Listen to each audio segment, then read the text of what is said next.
Bonjour à tous. Vous ne me verrez pas aujourd'hui. J'ai choisi de vous lire des textes que j'aime beaucoup. Donc le premier texte est de Mère Teresa. Il s'intitule Le bonheur. Le bonheur, c'est tout petit. Si petit que parfois on ne le voit pas. Alors on le cherche partout. Il est là dans l'arbre qui chante dans le vent, dans le regard de l'enfant, le pain que l'on rompt et qu'on le mange, la main que l'on tend. Le bonheur, c'est tout petit, si petit parfois qu'on ne le voit pas. Il ne se cache pas, c'est là son secret. Il est là, tout près de nous, et parfois en nous. Le bonheur, c'est tout petit. Petit comme nos yeux pleins de lumière, et comme nos cœurs pleins d'amour. Ne laissez personne venir à vous et repartir sans être plus heureux. Donc je vous lis plusieurs textes, plusieurs petites citations que j'aime beaucoup et que j'ai envie de partager avec vous. J'espère que vous entendrez les oiseaux entre deux. Alors, le petit poème qui suit s'appelle Invictus. Beaucoup de personnes l'attribuent à M. Mandela, qui l'a cité plusieurs fois. Or, ce poème a été écrit par un poète anglais du 19e siècle, William Ernest Henley. Dans les ténèbres qui m'enserrent, noires comme un puits où l'on se noie, je rends grâce à Dieu quel qu'il soit pour mon âme invincible. Dans de cruelles circonstances, je n'ai ni gémi ni pleuré. Sous les coups du hasard, ma tête saigne mais reste droite. En ce lieu de colère et de peur se profile l'ombre de la mort. Et bien que les années menacent, je suis et je resterai sans peur. Aussi étroit soit le chemin, nombreux les châtiments infâmes, je suis le maître de mon destin, je suis le capitaine de mon âme. Je vais laisser passer le tracteur puisque nous sommes à la campagne.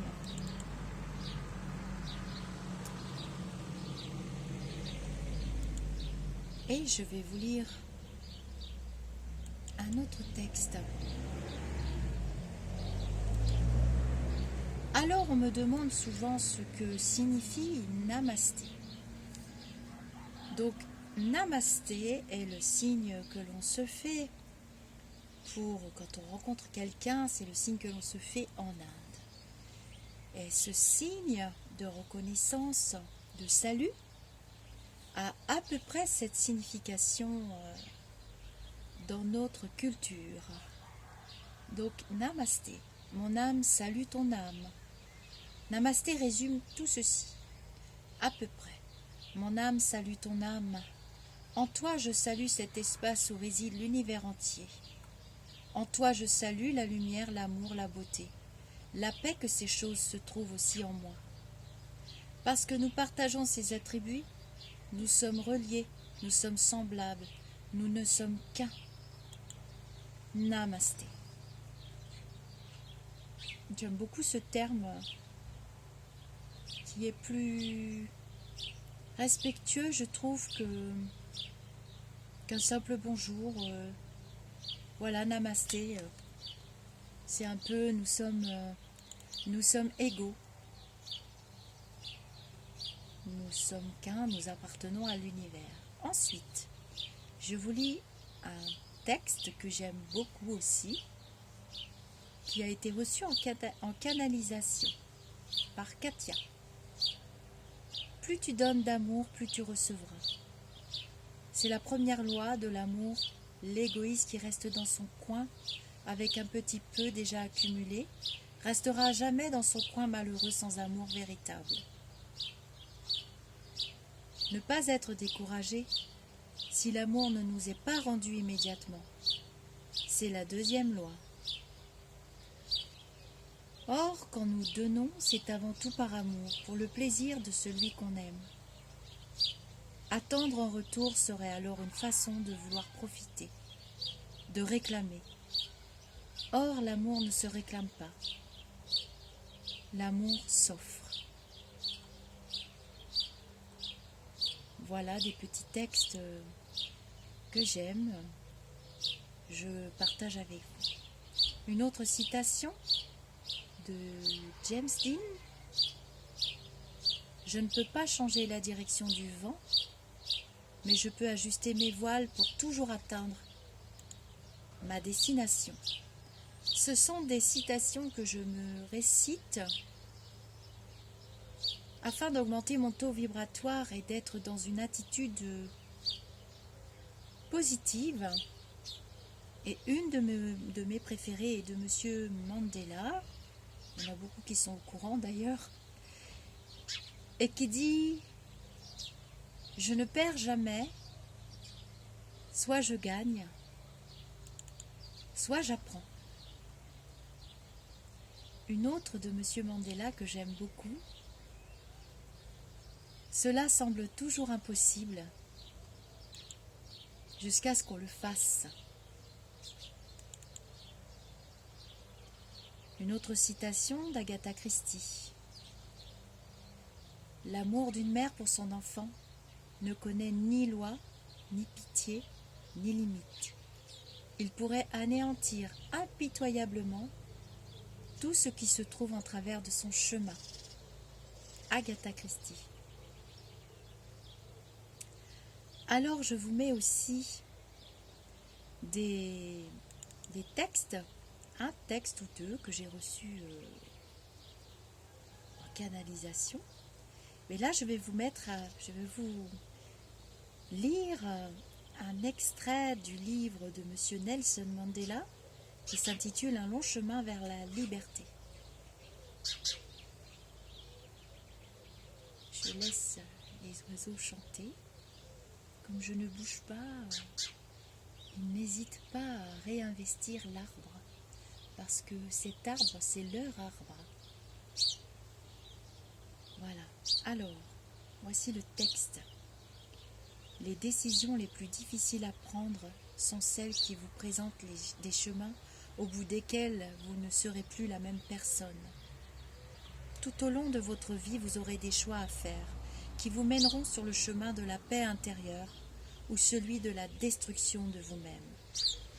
Écoutez-vous. Écoutez cette petite voix intérieure qui vous murmure que les seules bonnes décisions sont celles qui se trouvent hors du mensonge, que vous pouvez vous faire à vous-même et aux autres. Visez toujours la vérité, l'intégrité et l'authenticité. Cela peut demander beaucoup de travail sur soi, de courage, mais surtout d'amour de soi. Regardez-vous avec amour et écoutez ce dont votre âme a réellement besoin. C'est de l'amour que soi que naissent la paix et la sérénité intérieure. Nelson Mandela.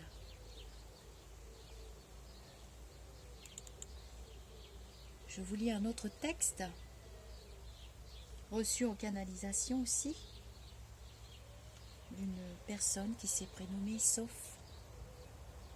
Sophie.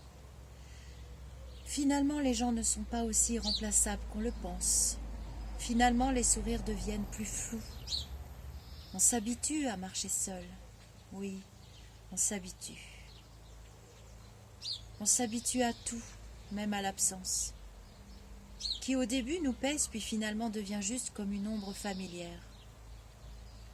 Finalement, on apprend à se résigner et on comprend que vouloir garder les gens pour toujours auprès de soi est complètement irraisonné et dérisoire. On apprend à accepter le fait que tout le monde s'éloigne, il s'en va un jour. On cesse de s'agripper comme des forcenés à tout ce que nos doigts peuvent attraper pour les retenir. On laisse le temps faire à sa guise, puisque de toute façon, on ne peut rien contre lui.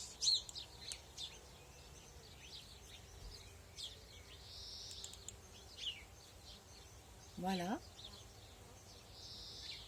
Je vais vous lire un dernier texte d'une canalisation que j'ai reçue suite à un événement, une rupture d'amitié qui a été très douloureuse pour moi, une trahison.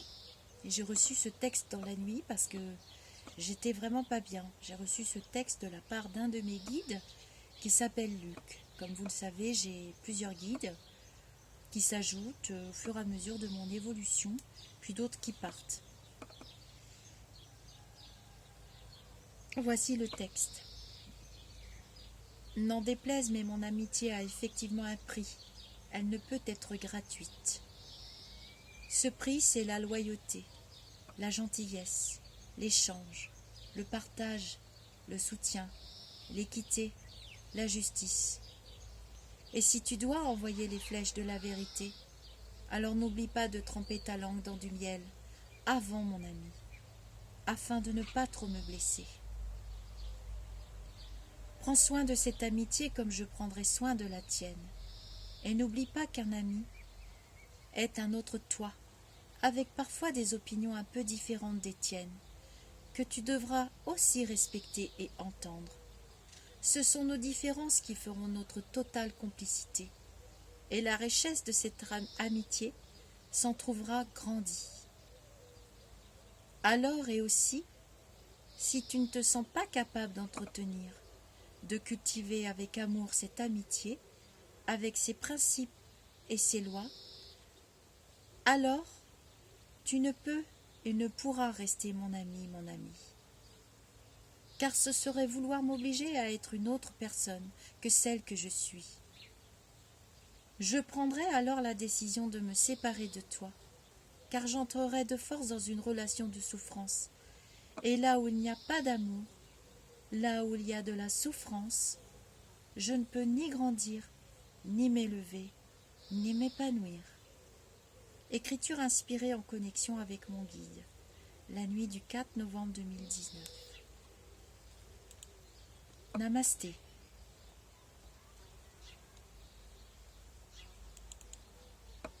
Dernière lecture.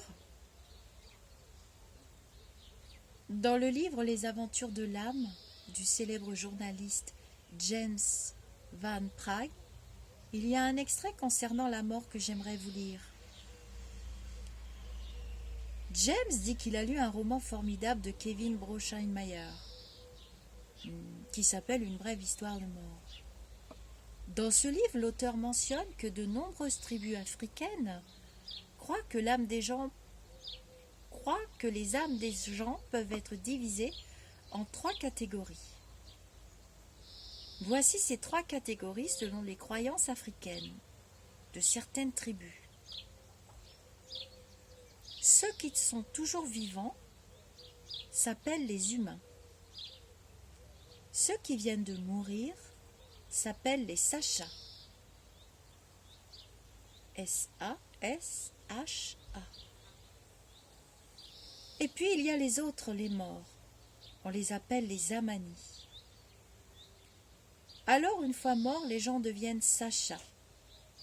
Tant qu'il reste sur terre des vivants qui se souviennent d'eux.